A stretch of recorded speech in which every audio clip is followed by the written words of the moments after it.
This is Walter Cronkite all over the world and national news for you at 7 o'clock from CBS News headquarters in New York. From the studios of TV8, Ray Wilson and Bob Regan present the award-winning TV8 Newsreel. Mel Knoepp brings you another special report. Lyle Bond reports on the world of sports. Doug Oliver presents the weather word. Harold Keene interviews people in the news, and Bob Dale reports the lighter side.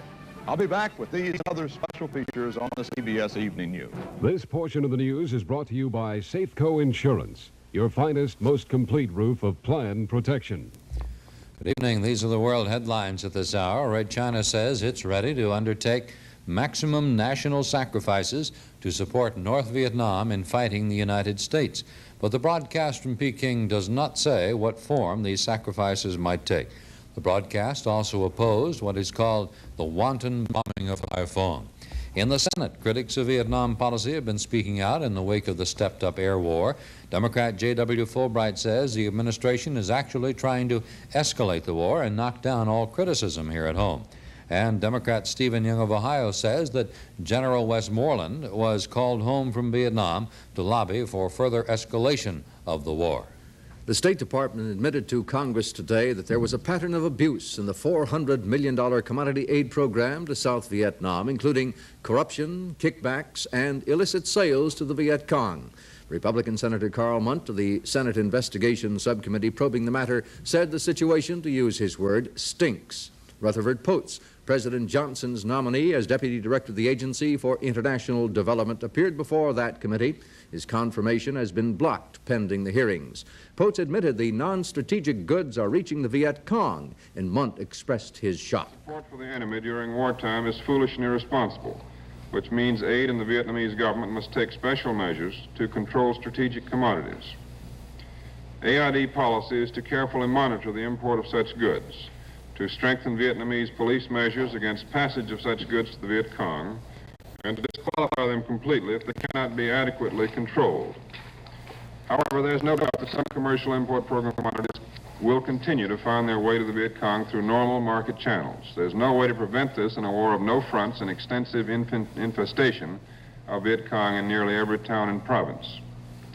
But it's a shocking thing to me that it just slips through the office and you can't even identify the person who is responsible. It doesn't show on the face of the document. And then after it's all over, you take a look at it. I thought this was something that you'd thrown together maybe in this haphazard fashion because you're in a war. I can understand how situations might differ there. But if all these years, for 20 years, we haven't evolved a better system than that, no wonder the taxpayers' money is going down the drain. This is Tom Harmon with an amazing story. You know how prices are always going up, up, up? Well, here's a switch. SAFECO Insurance is not only not increasing their rates, they're actually lowering their rates on auto insurance in most of California. If most of you watching now are good drivers, you probably qualify for SAFECO because SAFECO insures only careful, responsible motorists. That means you don't pay a penalty caused by careless drivers. The majority watching can take advantage of SAFECO's new lower car insurance rates for families with teenage drivers using the family car. This is a real switch. Lower rates now possible for most of you thanks to SAFECO. And here's something else. Many companies have dropped the 10% discount on compacts.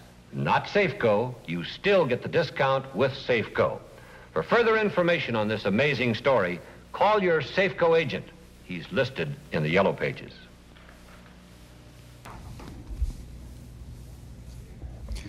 President Johnson and French President de Gaulle were among mourners today at the funeral of former West German Chancellor Adenauer. Afterwards, Mr. Johnson had brief meetings with General de Gaulle, Premier Moro of Italy, and Prime Minister Wilson of Britain. The cost of living went up again last month. Increases in clothing, transportation, and medical care more than offset a decline in the prices of food.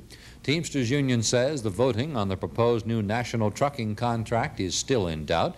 Of the votes counted so far, the majority do favor the contract. Stock market gained today for the 9th consecutive session. Trading was active. Volume 10.5 million shares. Gainers outnumbered losers 663 to 568. The industrial average set a new high for the year. Walter Cronkite will have more world news at 7 o'clock. The local reports next. This portion of the news was brought to you by SAFECO Insurance, your finest, most complete roof of plan protection.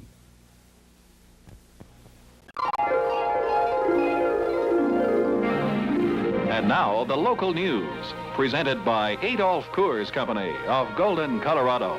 Brewers of Coors, America's fine light beer. On the local scene now, this day in 1967, a car and a body are found in Mission Bay. The Mexican president opens a new highway, and a former Canadian prime minister talks about foreign policy. What is believed to be the body of a Rancho Santa Fe heiress, who has been missing since February 27, was recovered this afternoon from Perez Cove in Mission Bay. She was 32-year-old Elizabeth Buick Sanger, who, according to her family, Mr. and Mrs. Henry Sanger of Rancho Santa Fe, was heiress to a multi-million-dollar fortune. What is believed to be her body was found inside a sports car in 10 feet of water. The discovery was made by workmen aboard a California Marine Construction Company barge. They were driving concrete pilings when they collided with a submerged vehicle. One of the workmen went into the water, hooked a cable to the vehicle, which was laying on its roof. Miss Sanger was believed to have been found inside the car behind the steering wheel. The young woman disappeared from the home of a friend in Pacific Beach early in the morning, February 27th. Her parents thought she might have gone to Carmel or Monterey, where she had visited in the past. However, authorities were unable to find a trace of the girl.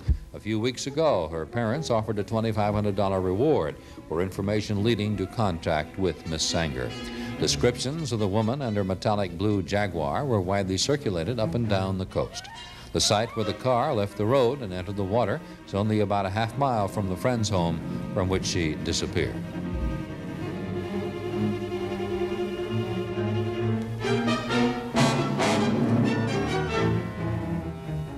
The President of Mexico wound up a whirlwind tour of Tijuana today. TV8 newsman Jonathan Dunrankin reports from the scene.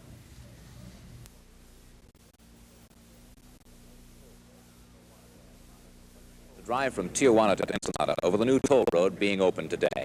Mexicans can drive the 60 miles for 30 pesos. But the President of Mexico is going to get a free ride this morning. Presidente Gustavo Díaz Ordaz is officially dedicating the toll road that took more than 2 years and cost the Secretaría de Obras Públicas, the Bureau of Public Works, more than $25 million to build. More than 3,000 persons lined the approach to the Playas de Tijuana toll plaza just west of the city to greet the president as he arrived for the brief dedication. It was the midpoint of a hectic 2-day visit to Baja California. Díaz Ordaz began his tour in Mexicali yesterday morning, then flew to Tijuana in late afternoon to be met by more than 100,000 persons along the route of a 25-minute motorcade. This was Díaz Ordaz's first visit to Baja since becoming president of Mexico. Last night, he dedicated the new Public Works building in downtown Tijuana and a thermoelectric facility. This morning, Mexico's chief of state was up early to breakfast with Army officers at the 2nd Military Garrison and then drove to the toll station about 10:45 a.m. After unveiling a dedicatory plaque, Díaz Ordaz was scheduled to visit the $7 million water desalting plant at Rosarito Beach. And then this afternoon, he was to dedicate new port buildings in Ensenada before flying to La Paz for a visit with the territorial governor of Baja California Sur, the lower half of the peninsula. All in all, it was a busy schedule for the Mexican president, but one to which he responded enthusiastically. Frequently, he plowed into the crowd in the style of President Johnson to press the flesh and exchange greetings with the people. Finally, he boarded his bus for the trip over the new toll road. For the most part, the 4-lane divided highway hugs the scenic Baja coastline. Officials say it will only trim 5 kilometers from the distance from Tijuana to Ensenada, but will cut driving time by 3/4 of an hour. The top speed is 65 miles an hour. More than 4,000 cars are expected to use the toll road each day when the word gets around that it's open to traffic. Drivers will have to pause at each toll station, 60 cents for passenger cars from Tijuana to Rosarito Beach, another 80 cents to continue on to La Misión, and $1 for the last leg to Ensenada. Campers and trailers cost extra, but motorcycles can travel for about 1/4 the cost. Heavy trucks may have to pay up to 3 times as much. And so the toll highway that some skeptics said never would open is now in use. But even with tolls of $2.40 from Tijuana to Ensenada for passenger cars, and that's $4.80 round trip, one official says it may take 50 years to pay off the cost. American tourists will be a big help. From the Playas de Tijuana toll gate of Mexico's newest turnpike, Jonathan Dunrankin reporting for TV8 News. A man suspected of robbing 3 banks in the San Diego area is in the custody of Los Angeles police. FBI agents arrested 36-year-old Jimmy Johnson Jr. yesterday Shortly after, a Los Angeles savings and loan firm was robbed of about $3,500. Johnson was on parole from a prison sentence in Arizona on a bank robbery conviction. He was sought in connection with the robberies of the First National Bank on Rosecrans, the Bank of America branch at 5 Points, and the Bank of America branch in National City. Former Prime Minister of Canada, the Honorable John G. Diefenbaker, addressed the Kiwanis Pillars of Freedom luncheon meeting today. Diefenbaker spoke on freedom in the Western world. He described the close relationship between Canada and the United States, which has prevailed for almost 2 centuries. Diefenbaker warned that the failure of NATO could be disastrous. The audience of more than 1,700 was dramatically stilled when he began to speak of Vietnam. The Canadian leader defended the U.S. position and said Hanoi has failed to meet U.S. peace overtures.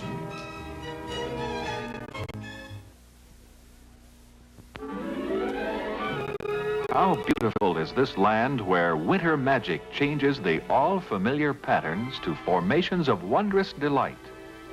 The stream becomes a frozen fantasy. The snow on the pine, a white cloak. The barren aspens act as winter sentinels with their quiet shadows and profiles against a solemn sky. How beautiful is the symmetry of nature's design. How quiet and restful. Coors, America's fine light beer, embodies all these qualities. Its golden color, the winter sun.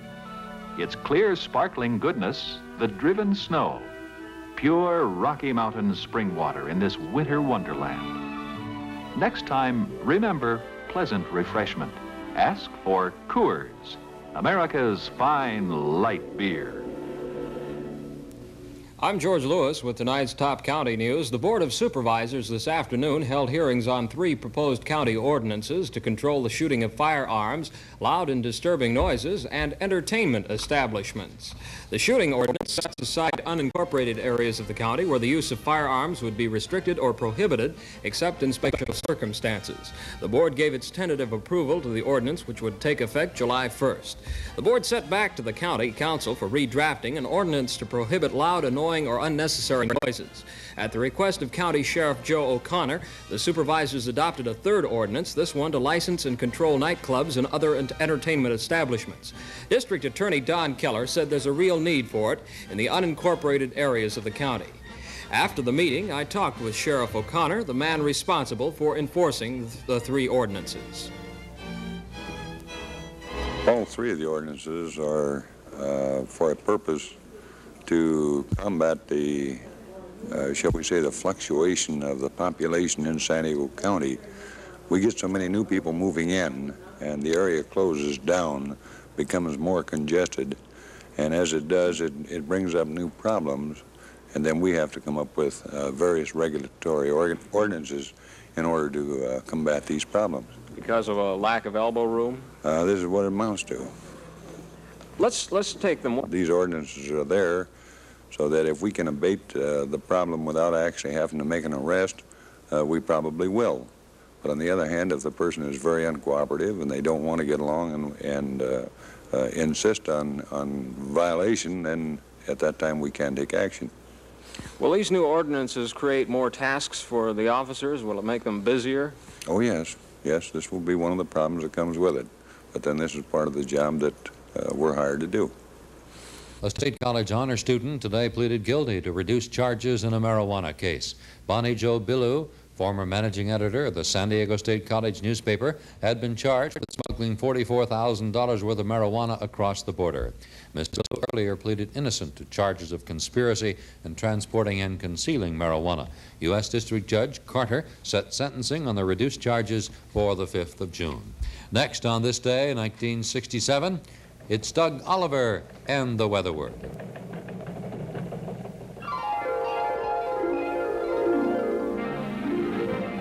Tonight's local news has been presented by Coors, brewed with pure Rocky Mountain spring water. Thank you for joining us.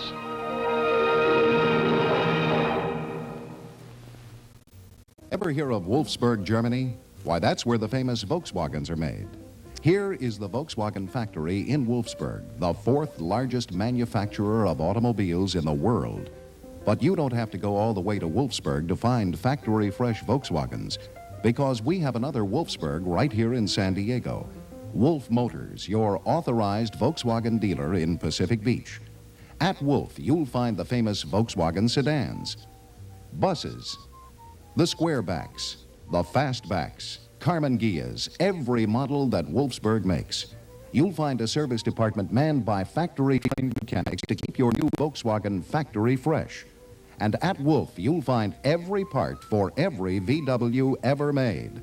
Volkswagen, made in Wolfsburg, Germany, sold at Wolf Motors Pacific Beach, just off Interstate 5 in Garnett at 4555 Mission Bay Drive.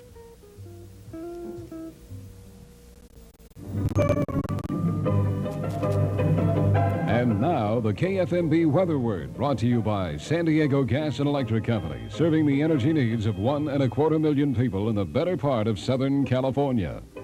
Hi, everybody. Well, this is more like it, huh? Beautiful day today. Just gorgeous out, not hardly a cloud in the sky. This is a pretty scene up in the San Gabriel Mountains, and I had a report last night, and I know it's still good today. Up there north of us in the San Gabriels and the San Bernardino Mountains, still, they say good to excellent skiing. All you skiers, of course, know what those terms mean exactly, I guess, specifically. So anywhere from 3 to 5, 6 feet of snow up there, so we put a 4 down here to strike an average. Isn't that pretty? And I don't know how long it's going to last up there, but it's mighty good right now. Okay, now for the west, clearing up beautifully, as you can see, with high pressure off the coast. We have another low center up in the northwest, and it has caused rain up in through the northwest and some snow in through the northern Rockies and cold rain and snow up into the, or down into the central Rockies. And they expect this to send some waves. There's no front right now, but they expect this to send some waves down to maybe San Francisco by tomorrow. But with this high pressure off the coast, it's very doubtful whether it will get into Southern California. However, we'll keep an eye on it, but we're predicting more sunny weather for tomorrow. 51 at Seattle and at Portland, San Francisco 56. There was some snow up in the northern Sierras too early today, and they're expecting more tonight. Sacramento and Bakersfield and Fresno all had highs of 65. Up at Great Falls, the high was 37. 57 at Salt Lake City. Denver with a cool 47. They had some cold rain and snow flurries early this morning. They were down into the 20s this morning.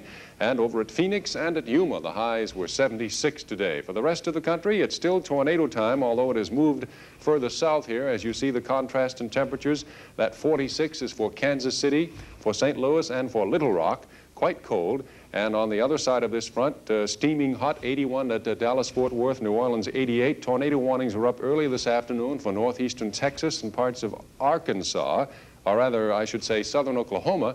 Now the tornado warnings are up tonight for southern Arkansas, northern Louisiana, and western Mississippi, with severe thunderstorms and hail and high winds all in this general area. 52 for Chicago today, also for Indianapolis, and places like Milwaukee and Chicago and Cleveland and Cincinnati and Indianapolis, all in through that area were either 30 degrees or below in the high 20s. Quite cold overnight in through the Midwest this morning. 49 for Des Moines and also for Milwaukee. That 46 is for Omaha. Cleveland and Pittsburgh had highs of 47. Mostly fair in the Northeast. Portland, Maine, Boston, and New York all had highs of 53. Washington 61, Atlanta 60, 79 at Jacksonville and at Pensacola. That's the national weather. We'll have the local and the forecast for you in just a moment. Is somebody going to dry the dishes?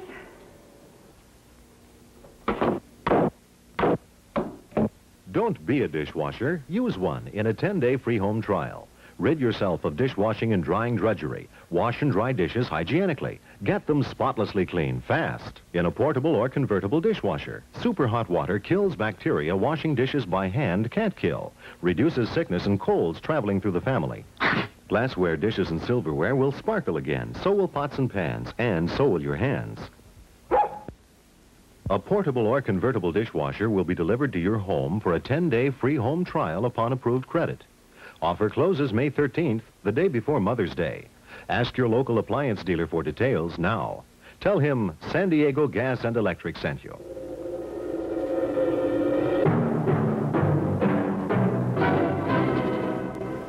Tragic aftermath in the tornado-stricken areas of Chicago. This is Oak Lawn, where where homes are just beyond salvage, they're burning them. There's nothing else to do, just to burn them down and then cart away what is left and start all over again. I talked again with our film department head, Del Gay. He's getting scattered reports from his brother, I told you yesterday, whose house was practically flattened in the Chicago area from the tornadoes. He said all the windows were blown out and they can't find the glass. There is no sign of glass anywhere. And there is one chair in the house that is missing. And they've looked all around, you know, acres, and just cannot find it. Very, very wild stories when these tornadoes go through. And that's just a little bit, of course. Now for our county temperatures, Campo 63, they had a low of 33. Nice over in the deserts today. El Centro 80, Borrego 79, Palm Springs 82, Los Angeles 70. In the mid-60s through much of the county. 66 at Escondido with a low of 42. Ramona and Alpine 66. Ramona's low 34 this morning. El Cajon 68, they had a low of 43. 67 at La Mesa, Spring Valley, Lemon Grove, and Chula Vista. And Montgomery Field and also State College had highs of 64, and downtown we also had a high of 64 and a low of 50 this morning. Right now the temperature is 60 degrees, humidity on the dry side again, 58%, pressure nice and high, 30.13. The wind from the west-northwest at about 8 miles per hour. The sky is clear, visibility 15 miles, water temperature at Mission Beach 57 degrees today. So the forecast, mostly clear tonight, a few variable clouds tomorrow, but nice and sunny for the most part, and continuing to warm up. Should be nice in the deserts with highs in the low 80s. El Cajon looking for a 73, tonight's low 44, a 69 downtown tomorrow, tonight's low about 52. And that's the weather word. Next, Harold Keene with People in the News. Are you looking for a really different kind of meal to serve? Visit San Diego Gas and Electric's free homemaking show this Thursday. They'll be discussing foods which can be your passport to Greece. For more information, call the San Diego Gas and Electric Home Economics Department, 232-4252. The KFMB Weather Word has been presented by San Diego Gas and Electric Company. Use our energy, save yours. The weather tomorrow night will be brought to you by Central Federal Savings and Loan Association. Is Oregon any place for a space-age vacationer like you? Let's have a look. There's certainly room for it. Uncrowded space. Unusual space. Unlimited space. There are launch pads, liftoffs, and splashdowns. Then there are the more down-to-earth pleasures. Traffic jams, late shows, self-service foods, high-rise, nightlife, primitive feasts, friendly natives. But don't just sit there watching it all go by. Come help yourself to the time of your life. Relax in that wonderful state of excitement called Oregon. For vacation information, write Travel, Salem, Oregon. The former Prime Minister of Canada, now leader of the Conservative Party opposition to that country's Liberal Party government, today gave the third in the series of Kiwanis Club's Pillars of Freedom speeches at the Convention Hall. He is 71-year-old John George Diefenbaker, with whom I spoke after the luncheon meeting attended by more than 1,500 persons. Mr. Diefenbaker, as a representative of Canada, which has tried unsuccessfully to serve as a peacemaker in Vietnam, do you feel that a military solution is possible? There have been demands for total military victory. I'll answer that simply by telling you what the feeling of people all over the free world is, that no military victory is possible and that no military victory could achieve peace. That being so, naturally, I conclude that any additional forces placed in Vietnam and additional bombing can have no effect commensurate with the degree to which it will be harmful in world opinion. For after all, the United States has assumed the responsibility that Britain had for 400 years. She has poured out her blood and treasure as no nation in history has done. She's helped every part of the world. Britain found, and you're now finding, that beneficence has never yet achieved friendship. What effect on the North Vietnamese do you feel that intensified bombing has had? I don't know what effect it's had, but it certainly has every appearance of having resulted in their determination to stand being greatly intensified. That was the experience during the days of war. When you think that over North Vietnam there has been dumped in bombs more than during the entire war against Germany and over Germany, you begin to realize that bombing can't be very effective any longer. Is either side more to blame than the other for failure to effect peace? Oh, it's very obvious.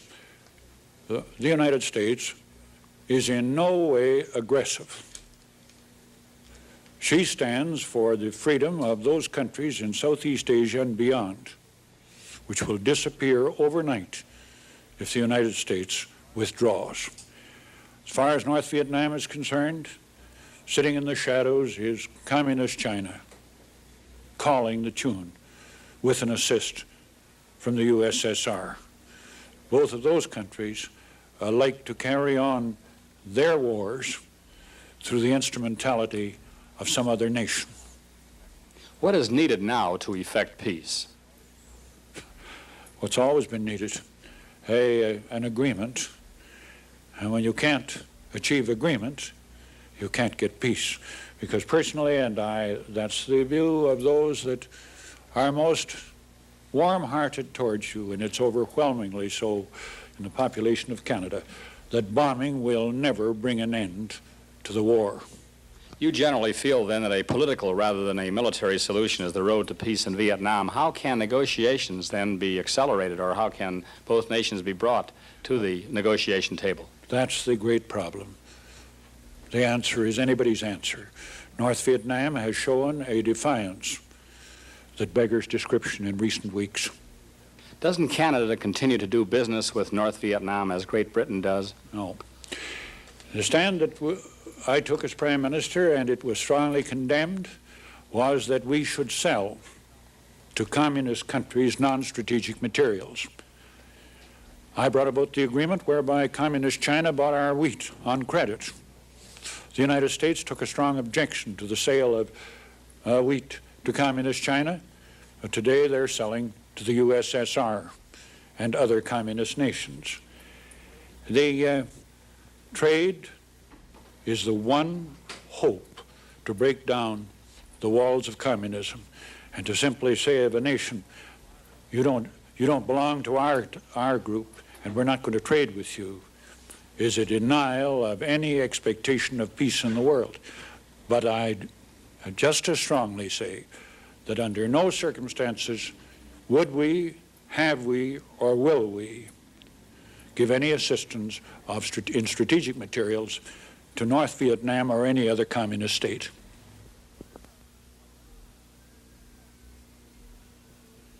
Come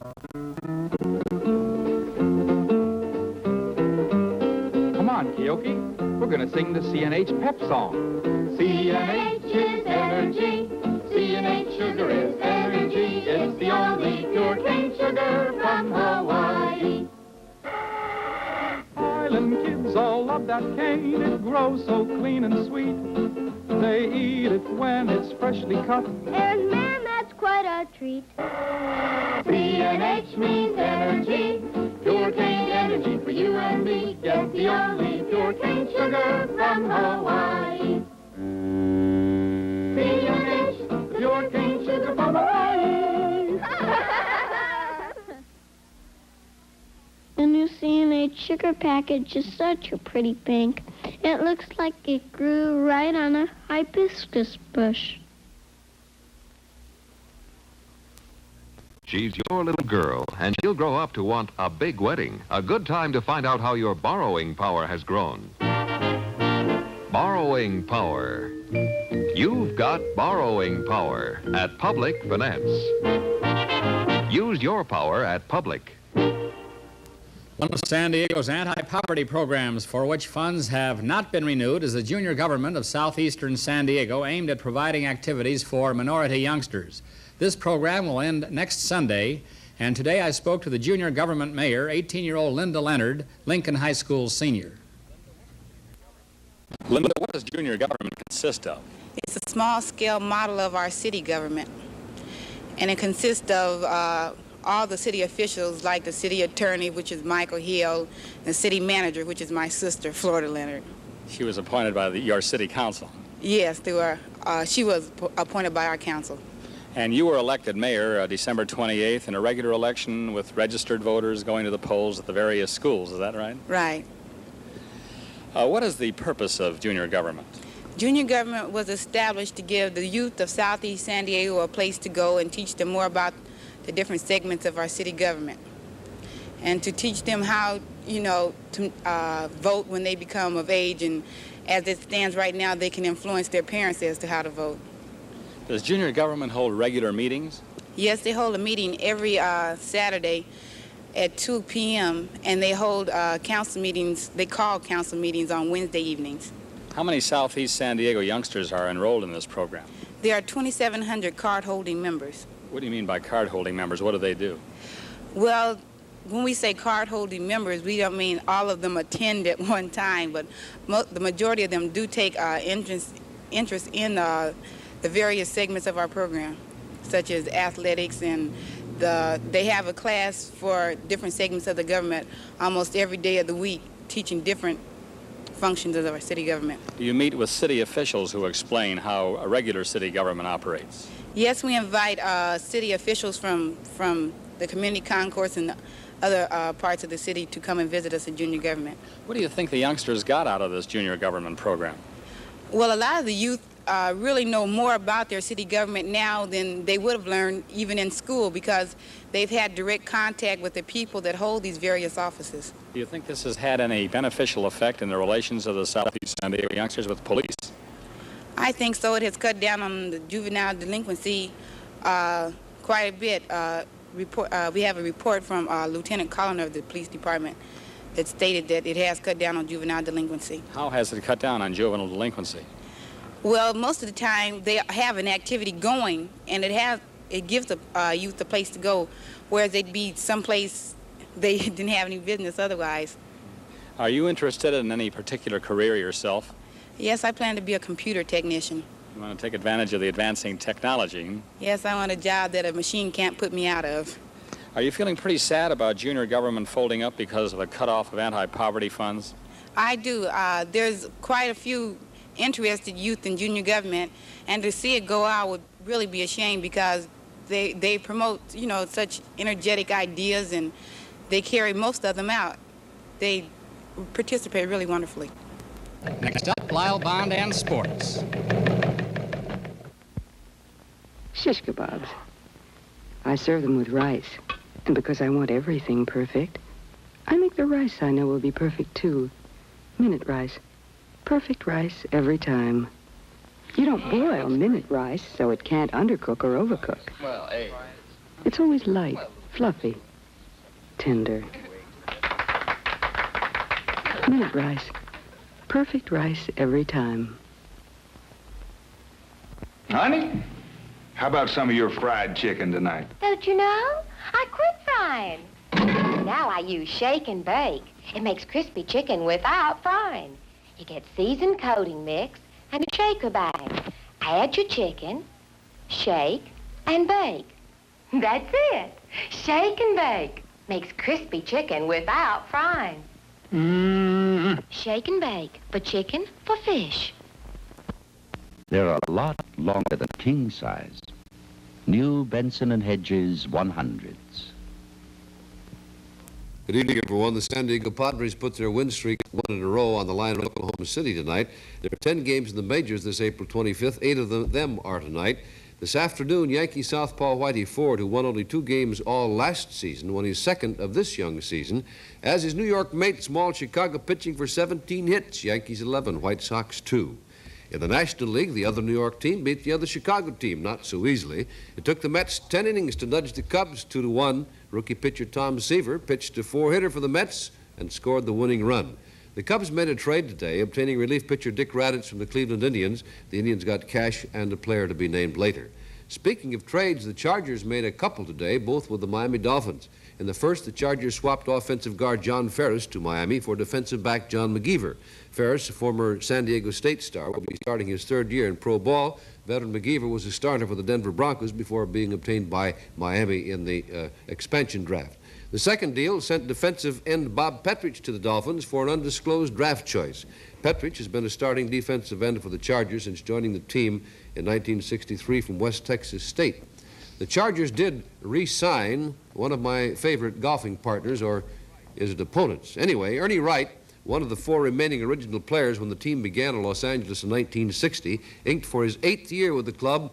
Ernie, 6'4", 265 pounds, an offensive tackle, rated among the top pass protection blockers in the league, and one of the best golfers, darn it.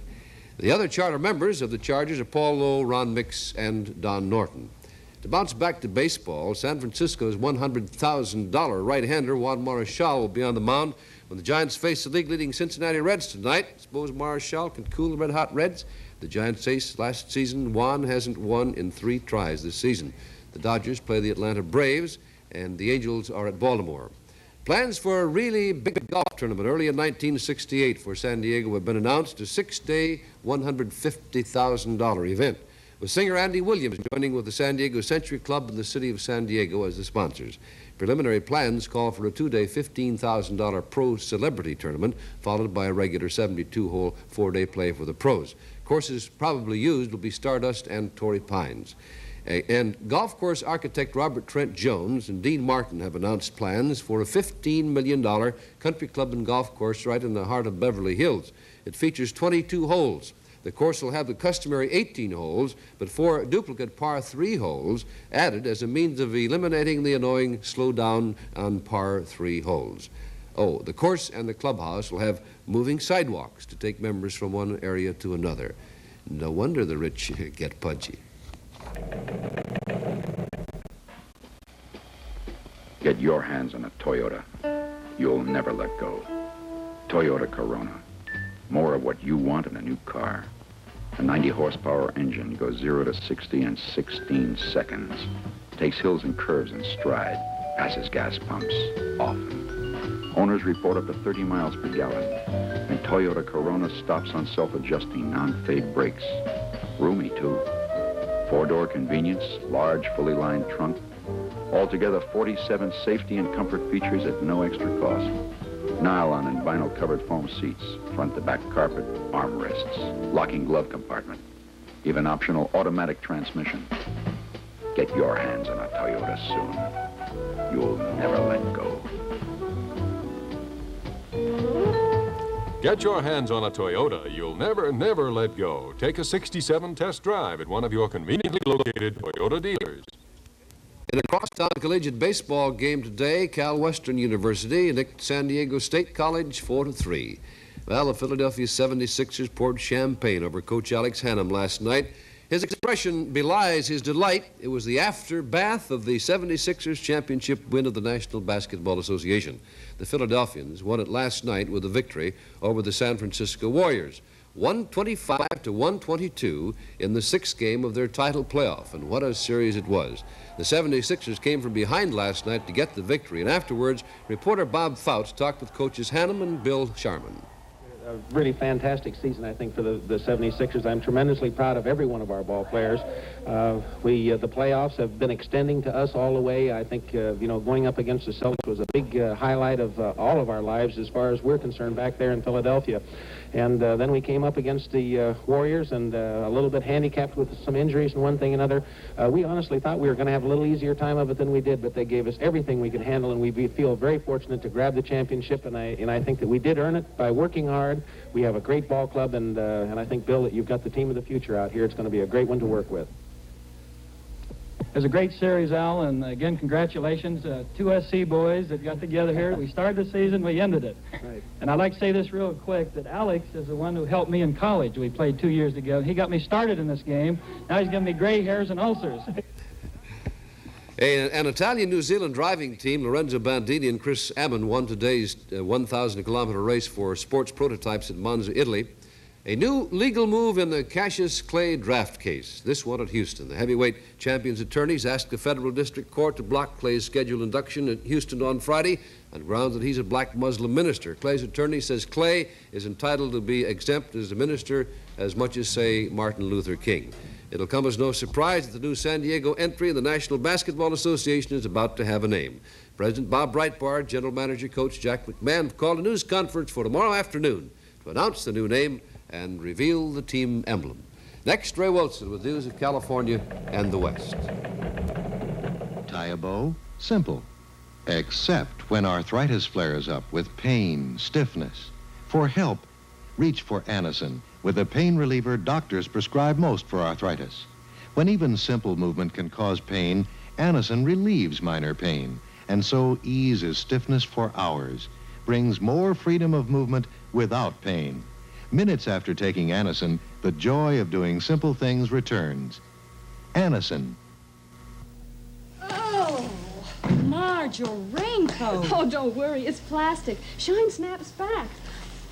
Oh, look, I'm ruining your nice, shiny floor. Don't worry about my floor. It's protected with plastic, too. I waxed it with Aerowax.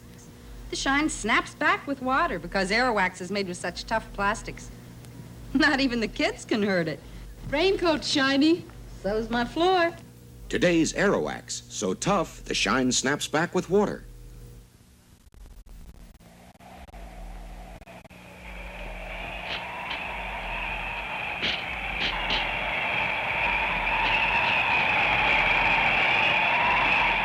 Freezing, sugar-free Fresca. A frosty taste of Fresca. It's a blizzard. Now for news of California and the West on this day in 1967. Governor Reagan says Sherman was the only person who made a Sherman-like statement. Speaking at his weekly news conference, Governor Reagan referred to Civil War General William Sherman, who said that if nominated for president, he wouldn't run, and if elected, he wouldn't serve. So Governor Reagan declined to flatly rule out accepting the nomination if offered in 1968. On other matters, the governor said he felt there was a possibility of liberalization of state abortion laws, but declined to take a stand on a pending bill. It was written by Democratic Senator Anthony Belyson of Beverly Hills and would permit abortions to protect a woman's health or if there is a chance that the child might be deformed. The governor has offered a compromise on the medical program, which is being rewritten for renewal before midnight Sunday. The governor would let counties delay 1 year before sharing in hospital costs of $44 million with the state. The state Senate wants the counties to pick up this charge, $22 million, but the County Supervisors Association is opposed. State Department of Public Works says reflectorized plastic pavement markers will replace painted lines on 98 miles of Interstate 5 freeway this summer. The project will cover part of the freeway in San Diego County and is the first step in a long-range plan to cover most state highways. Senator George Murphy, reportedly resting well, is expected to leave a Los Angeles hospital on Thursday. He's said to be suffering from the flu and to be undergoing a series of unspecified tests. Last August, he underwent surgery for a cancerous growth on his vocal cords, but his doctor said the surrounding tissue at that time was healthy.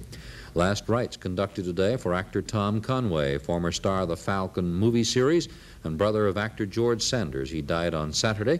He earned a fortune during his career, but spent it, he said, to keep up a front. His ashes are being returned to his native England. 30-year-old Sacramento man suffered glass cuts at Sunnyvale after a hail of police bullets raked a police car in which he allegedly was trying to escape. The man, Joseph Meeks, is charged with holding 22-year-old Pamela Pierce captive for 4 hours before releasing her unharmed. He released her when police offered him a car to escape in. Ethiopian Emperor Haile Selassie visited Disneyland for a grand tour of the world-famous fantasy land. Excuse me. He was greeted by Disneyland's ambassador, Marcia Minor, a large number of guests, and by newsmen. First stop on the tour was the exhibit entitled It's a Small World.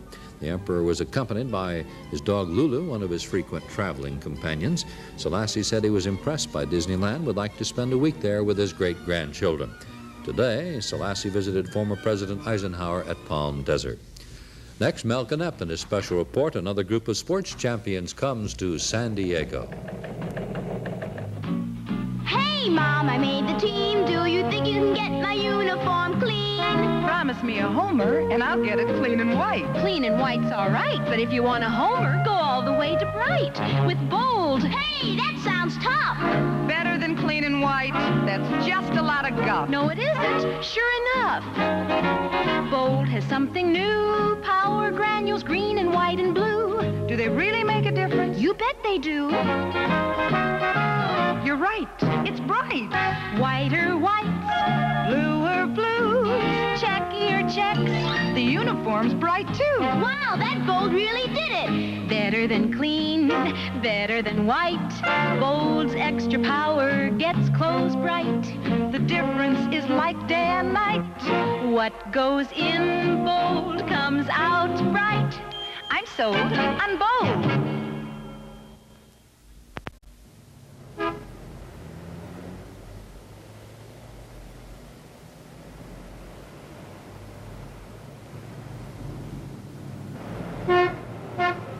If you're looking for something to surprise her with, may we suggest something small and inexpensive? Pity the poor little ping-pong ball. Puny little pellet, not at all pugnacious in appearance, yet having to put up with a preposterous pounding and pummeling. Also, pity the person who commits the blunder of calling this game ping-pong when in the company of championship table tennis players, such as Ragnar Falstrom and Mark Adelman. They're working out in preparation for the 37th Annual U.S. Open Table Tennis Championships to be held in San Diego May 12th through the 14th. Here, Falstrom uses a forehand drive. Adelman goes back into the classic defensive maneuver, lobbing the ball back, practically from the next county. In the old days of table tennis, a match between two good defensive players lobbing the ball or using the chop could go on and on for hours, perhaps until one of the contestants dropped out from sheer boredom, hunger, or lack of sleep. But the Japanese are credited with changing all that, and the Chinese perfected the newer, more aggressive game. The switch to a soft, sponge rubber-lined paddle enabled the player to apply a devilish spin to his hard drives. The loop shot is made with a wrist action and racket angle that imparts a tremendous topspin and a confusing bounce. Alex Alvarado is president of the San Diego Table Tennis Association. Jess Martinez is the table tennis playing father of Patty Martinez, 15-year-old student at O'Farrell Junior High and holder of the women's singles championship for her age group for the past several years. Patty's style is remarkable. She stands right up there at the table, seldom backing off, just slamming away forehand and backhand with deceptively quick reflexes. She keeps her opponent off balance, almost as if the object of the game were to flatten the ball on his forehead. Falstrom played table tennis in Sweden, where youngsters take the game as seriously as American students take baseball or football. Falstrom is holder of the Pacific Coast men's singles title. He'll be competing in the first U.S. Open Table Tennis Championships ever held in San Diego. So will Patty Martinez and Mark Adelman, former Arizona state champ, who we saw earlier. In fact, many of the world's finest table tennis stars will be playing, including top-rated Chung Yen Kim of South Korea. Scheduled to play in the Federal Building in Balboa Park are some 250 entries from the United States, China, Japan, South Korea, and Sweden. The lineup reads like a who's who of table tennis. But then names such as Takahashi, Fukushima, Daljun Lee, Irwin Klein, and Dan Pecora aren't exactly as familiar to Americans as names like Arnold Palmer, Billy Casper, or Jack Nicklaus. And that's the problem, according to those serious enough about table tennis to resent hearing it called ping pong. They'd like to see professional competition similar to pro golf tournaments and with rewards similar to golf's prize money. 10-time U.S. Open table tennis champion Dick Miles put it this way: compared to the fame players acquire in other countries, a table tennis star in the United States is a virtual unknown. In fact, he could be ranked first by the FBI and second by the U.S. Table Tennis Association and pursue both careers successfully. Next up, Harold Keene, tonight's commentary. Le Mans, France. Racing trials for the toughest race in the world. A top contender, the Ford Mark II. In its powerful engine, Shell motor oil. Here he comes through the famous curves known as the S's. Here's a Ferrari, a major rival, a thoroughbred of racing. Back in the pits, and Shell motor oil. Still another top contender, the Chevy Chaparral. Every car at Le Mans has a free choice of motor oil. Chaparral, Ford GT, and Ferrari have all chosen Shell. How does this concern your car? The stop-and-go driving that you do is just as tough on an engine as high speeds. In my family car, I use Super Shell motor oil. I wouldn't settle for less. Protect your engine properly with Super Shell motor oil. It appears probable now, judging from the mood and the actions of the state legislature in recent weeks, that all the bids for the rich Del Mar Racetrack 20-year lease may be thrown out and the competition started all over again next year. A moratorium on lease negotiations for the remainder of this year is expected to be approved by the legislature. Several bills are in the hopper aimed at changing the lease award procedure and even jurisdiction over the track. One of the most drastic proposals is that of Assemblyman Alan Pattee, Republican of Salinas, who wants responsibility for the racetrack removed entirely from the 22nd District Agricultural Association Board of Directors. He would just leave the county fair supervision with this group and turn the racetrack direction over to a board composed entirely of top state officers in the general services, agriculture, and finance departments. Pattee's proposal reflects the thinking of many who feel the San Diego County Fair Board badly bungled the racetrack lease award. Whether this was done sincerely or whether for a hidden political motive, its actions in awarding the lease to the second high bidder upset virtually all the rules of secret competitive bidding by which government agencies ordinarily operate. The resultant turmoil cast statewide suspicion and discredit which the local agency may or may not have deserved. But the outcome was an upheaval which should serve as an object lesson in the awarding of contracts. The simple rule to follow is whether or not the high bidder, in the opinion of the awarding agency, might go broke because of the high bid, that bidder should receive the contract if he is proved financially responsible, can demonstrate proper management experience, and the state has proper safeguards against damage in case of bankruptcy. All these protections appear to exist in the bidding by all the competitors for the Del Mar Racetrack lease. It could very well be that if a second go-round is made necessary because of the original foul-up, the second high bidder, John Alicio's group, the Del Mar Associates, will submit the high bid the next time and be awarded the lease again. Paul Carter, San Diego insurance man who headed the San Diego County Turf Club Syndicate, which has so far been denied the lease despite its high bid, is understandably bitter about the entire situation to date. He still insists that his group original high bid be honored, but he does not appear to have much confidence it will be. As for the next time, if there is a next time, the San Diego County Turf Club won't even enter the contest unless it is assured that the high bidder definitely will get the lease.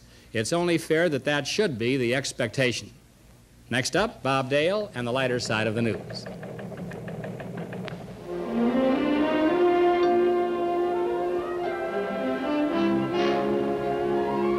Great taste begins here with great tobacco.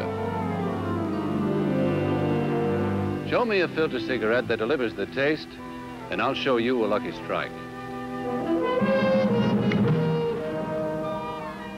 To taste this good, a filter cigarette has to have fine tobacco, Lucky Strike tobacco. A filter cigarette has to be lucky to taste this good. The taste of a Lucky. You've never had it so mild. Now meet L.S. Green. Shake hands with L.S. Green today. Shake hands with L.S. Green, the finest menthol cigarette that you have ever seen. L.S. Green, Lucky Strike Green, the coolest flavor ever minted. For the smoothest taste you've ever known, shake hands with L.S. Green.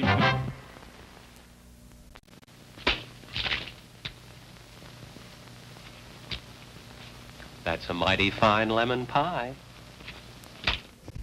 Hi, everybody. Thank you very much for being there.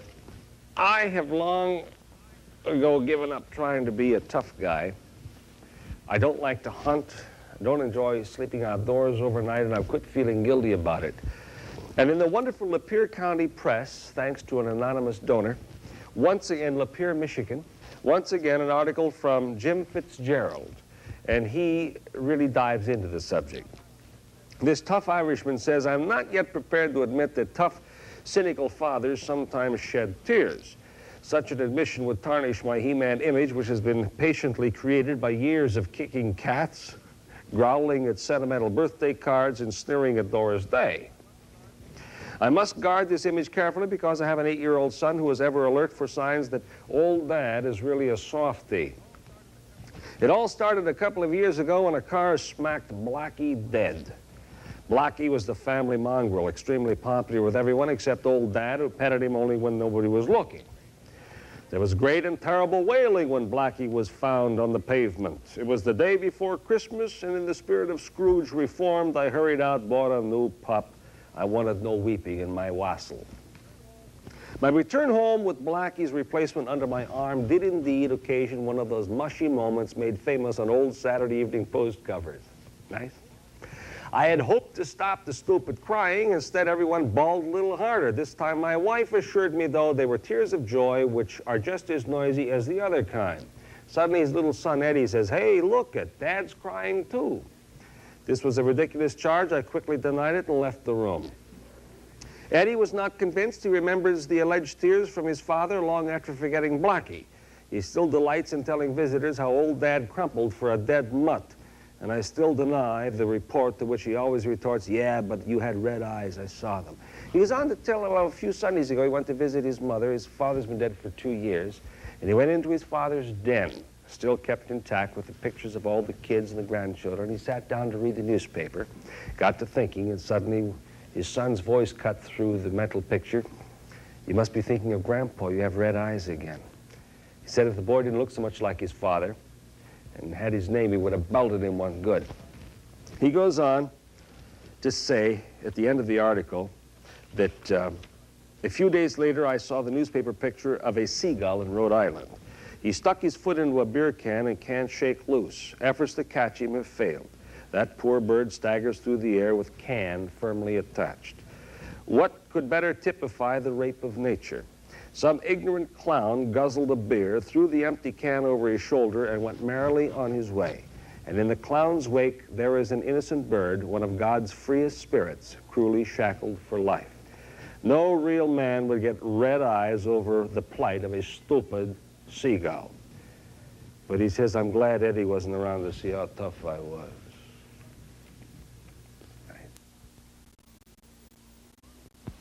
Hey, it smells pretty good in here. What'd you say? I said it smelled pretty good in there. What do you mean? Hey, it does smell good. That's what I said. Mommy, his pajamas smell nice and fresh. How'd you get them to smell so nice? With Downy. Downy? But that's a fabric softener. Surprise! New Downy fabric softener does more than soften clothes. It gives them a new fresh smell. April freshness. Downy's newest idea for making clothes nicer. Downy does it in the last rinse, where it isn't washed away. The minute your laundry's done, you smell the fresh wind off an April meadow in your clothes. New Downy makes clothes so soft to touch, so white to see, and now April fresh to smell. Hey, smells pretty good in here, too. New Downy gives your family's clothes an air of April freshness. I like my coffee break, so I stretch my break. I top it off with juicy fruit gum. Delicious. Why, it's almost like taking a little dessert back to the job with you when you stretch your coffee break by chewing juicy fruit gum. Try it and see for yourself. The City Civil Service Commission today recommended pay raises for 3 additional classes of workers. This was brought out at a discussion meeting this afternoon attended by Mrs. Mildred Waite, President of the City Civil Service Commission, and Mino Wilhelm, Assistant City Manager. Suggested pay increases are for building inspectors, classifications 1, 2, and senior. Assistant City Personnel Director Bud Biggie said they are recommending a 2.5% increase, amounting to a total expenditure of $10,000 a year. Commission's recommendations will go to the council next week. 2 parolees from the California Youth Authority have been arrested in Brawley, accused of tying up their foster parents and stealing their car. The parents, 78-year-old Maurice Guyan and his wife Mary, managed to free themselves about 15 minutes after the youths fled their Hopatool Valley home early today. Mr. Guyan said he thought the 16 and 17-year-old boys stole his car at gunpoint because one of them was upset at being suspended from school for fighting and refusing to get a haircut. One of the more unusual public school week demonstrations took place today at Bernard School. Barbara Hunter, an 11-year-old 6th grader, won the top prize in an all-school cake decorating contest. As you saw, her creation was a hamburger cake with ground beef, lettuce, and the rest of the usual fillings. Gull hockey team manager Max McNabb's son, David, joined with 6th grade roommate Jim Hunter to take 3rd place in the 6th grade boys division. There were 85 cakes entered in this phase of the school contest. There was also an art show held at the same time. All exhibits will be on display at 7 to 9. Next, Walter Cronkite, CBS News of the World.